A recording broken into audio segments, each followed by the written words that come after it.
Karen insisted that I hand over my firearms, arguing that HOA bylaws forbade weapons anywhere in the neighborhood. When she contacted local police to enforce her fabricated regulation, officers informed her that I was a deputy U.S. Marshal with federal law enforcement authority that overrides any HOA rule, and that attempting to disarm me could amount to interference with a federal officer. My name is Michael, and I am a deputy United States Marshal assigned to the Eastern District of North Carolina. I have spent 17 years in federal law enforcement, handling fugitive apprehensions, safeguarding federal witnesses, and serving arrest warrants on high-risk criminals. Carrying a firearm is part of my official duties, and under the Law Enforcement Officer Safety Act, I am authorized to carry concealed weapons nationwide, both on and off duty. What Karen failed to understand when she tried to seize my firearms was that she was attempting to disarm a federal officer, something not only prohibited under federal law, but potentially criminal. I live in Cedar Ridge, a subdivision constructed in 2012 just outside Raleigh, North Carolina. It is a quiet, family-oriented neighborhood made up of professionals, retirees, and young families. The HOA manages basic services and typically avoids interfering in residents' personal lives. I have lived there for 8 years without any issues. My neighbors know I work in law enforcement, though they do not know the specific nature of my job. Federal marshals generally maintain a low profile for security reasons. That changed 4 months ago when Karen moved into the house directly across the street from mine. She had golden blonde hair and immediately began involving herself in neighborhood matters. Within weeks, she joined the HOA board. Within 2 months, she became president. Her attention centered on what she labeled community safety initiatives, and her primary fixation quickly became firearms. Karen launched a campaign to turn Cedar Ridge into a gun-free community. She posted repeatedly on the neighborhood Facebook page, warning about the dangers of firearms in residential areas. She proposed HOA rules that would ban gun ownership among residents. She even contacted local politicians, urging them to pass ordinances restricting firearms, specifically within our subdivision. Most residents ignored her. North Carolina is a gun-friendly state, and many homeowners legally own firearms for hunting, sport shooting, or home defense. The idea that an HOA could ban gun ownership was legally ridiculous. I did not participate in her campaign. I kept my firearms properly secured in a gun safe in my home as required by federal regulations, and I carried my duty weapon concealed while off duty as permitted under the Law Enforcement Officer Safety Act. Then Karen moved from advocacy to action. It began with a letter placed in my mailbox stating that multiple residents had reported seeing me with a firearm and that the HOA was implementing a new rule requiring all firearms to be removed from the community within 30 days. The letter was complete nonsense. HOAs cannot prohibit lawful firearm ownership. Doing so would violate state law and constitutional protections. And even if such a rule were possible, federal law enforcement officers are explicitly exempt under the Law Enforcement Officer Safety Act. I called the HOA management company and spoke with the property manager, a reasonable woman named Patricia. Patricia, I receive a letter about firearms. What is this about? Mr. Brennan, Karen has been pushing this issue aggressively. The board has not voted on any firearms ban. Our legal counsel has advised us we cannot do that, but Karen has been sending letters claiming the rule exists. So there's no actual rule? That's correct. Karen is acting on her own I've tried explaining that the HOA has no authority over lawful firearm ownership, but she insists she can enforce community safety standards. I am a federal law enforcement officer. I carry firearms as part of my job. The Law Enforcement Officer Safety Act protects my right to carry regardless of local or state restrictions. I understand some residents are in law enforcement. I will speak with Karen again, but please know the board has not authorized any of her actions regarding firearms. 2 weeks later, Karen knocked on my door at 7 p.m. on a Saturday. When I answered, she was standing with two men I did not recognize, both wearing shirts labeled Community Safety Patrol. Michael Brennan, we are here to collect any firearms on the premises as required by HOA regulations. Excuse me? The HOA has banned firearms in Cedar Ridge. You are required to surrender any weapons immediately. There is no such rule. I spoke with the HOA management company. You are acting without authorization. I am the HOA president, and I have the authority to enforce community safety rules. These men are here to ensure compliance. I looked at the two men. They appeared uneasy and wore no official law enforcement insignia. And who are you? The older man replied, We're private security contractors hired by MS Stevens to conduct safety inspections. You have no authority to enter my home or confiscate anything. You need to leave my property now. Karen stepped forward. If you do not voluntarily surrender your weapons, I will call the police and have them removed by force. Call them, I said calmly. Please call the police right now. She pulled out her phone and dialed. Yes, I need police at 2847 Cedar Ridge Drive. A resident is refusing to surrender illegal firearms. Yes, he is being hostile. Please send officers immediately. She ended the call looking pleased. The police are on their way. You will be arrested for illegal weapon possession. I don't think that's how this will end. I replied. We waited in tense silence. The two security contractors grew visibly nervous. I remained calm in my doorway. Raleigh Police Department arrived within 12 minutes. Two officers, Officer Davis and Officer Mitchell, approached. I recognized Officer Davis from prior professional interactions between local and federal agencies. Officer Davis, I said with a nod. He recognized me instantly. Marshal, Brennan, what's going on here? Karen spoke before I could respond. This man is possessing illegal firearms in violation of HOA rules.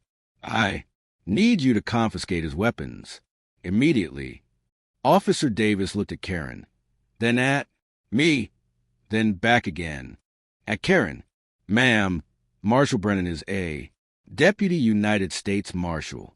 He is legally authorized to possess and carry firearms under federal law.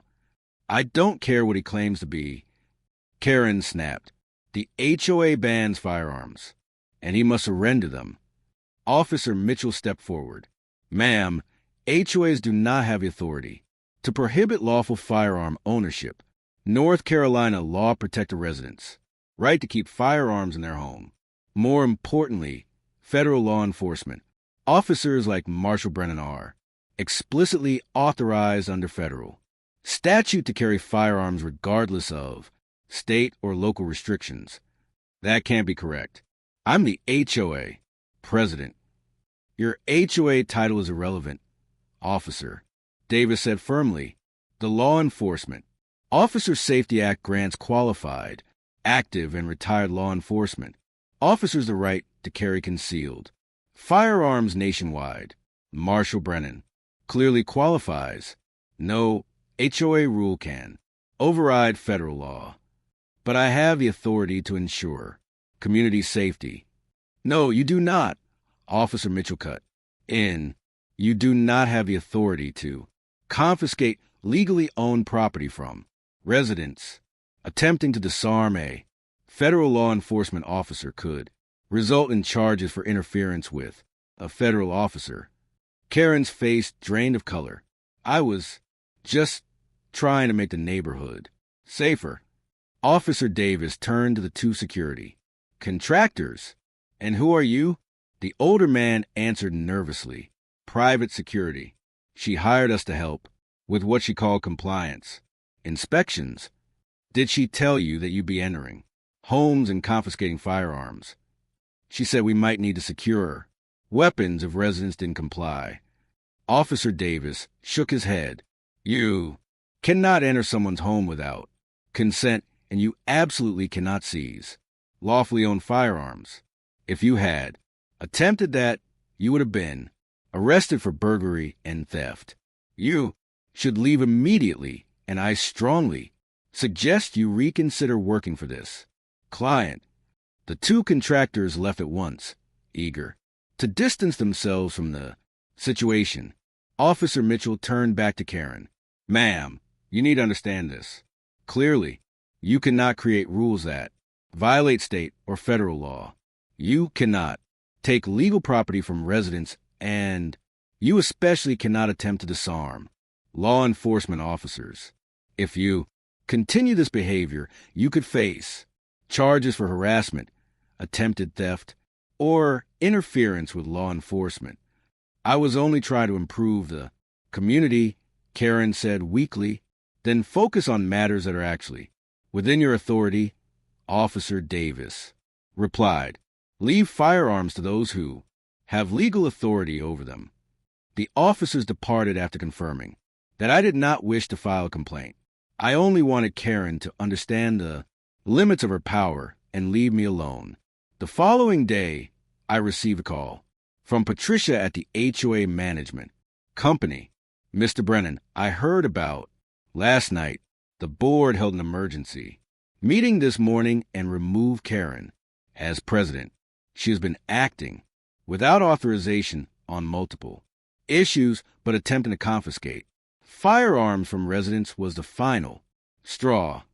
I appreciate that, Patricia. We're also sending a letter to all residents clarifying that the HOA has no authority over lawful firearm ownership, and that any qualified law enforcement officer under the Law Enforcement Officer Safety Act is fully protected under federal law. We want to eliminate any confusion. A new board president was elected, a retired schoolteacher named Robert. He stopped by my house a few days later to apologize in person. Marshal Brennan, I'm sorry for what Karen put you through.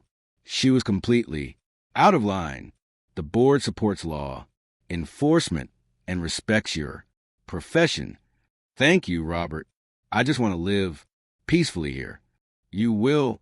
Karen crossed the line too many times, and the community is done with her overreach. Karen attempted to contest her removal, but the board vote was unanimous. 3 weeks later, she put her house up for sale. A young family with 2 children moved in. The father introduced himself. Shortly after they arrived, Marshal Brennan, I'm David. I'm a detective with Raleigh PD. My wife and I are glad to have another law enforcement officer nearby. It makes us feel safer. Welcome, David. I think you'll like it here. The incident quickly circulated within the local law enforcement community. Several colleagues mentioned it with amusement, surprised that anyone would try to disarm a federal marshal based on HOA authority. My supervisor at the U.S. Marshal Service brought up during a routine check-in. Michael, I heard you had an interesting run-in with your HOA. Yes, sir. An overreaching board president who didn't understand the law, Enforcement Officer Safety Act, or federal authority. Did she get educated? The local police handled that very well, sir. He smiled. Good. Let me know if you have any further issues. The service will fully support you if any HOA tries to interfere with your ability to carry your duty weapon. I still live in Cedar Ridge. I continue to carry my duty weapon concealed as Authorized under the Law Enforcement Officer Safety Act, both on and off. Duty. My firearms remain properly secured in my home safe when not in use. No one has questioned my firearms since. Karen left. The neighborhood now understands and respects that law enforcement officers are armed as part of their profession, and that federal law protects that right, regardless of local preferences. I occasionally speak with other residents who are law enforcement officers or military veterans. At least 6 of us in the subdivision carry under the law Enforcement Officer Safety Act or similar authority. We all agree that Karen's attempt to create a gun-free community was one of the most legally misguided HOA efforts any of us had ever seen. If you are a law enforcement officer who has faced HOA restrictions on your duty, weapon, or carry rights under the law, Enforcement Officer Safety Act, share your story in the comments. Send this to any officer who needs a reminder that federal law protects your right to carry, regardless of local rules. And subscribe for more stories about people who learn that some authorities supersede HOA, boards, and that trying to disarm federal law enforcement officers never ends the way they expect. Sometimes the person you attempt to control turns out to have legal protections that make your rules completely meaningless.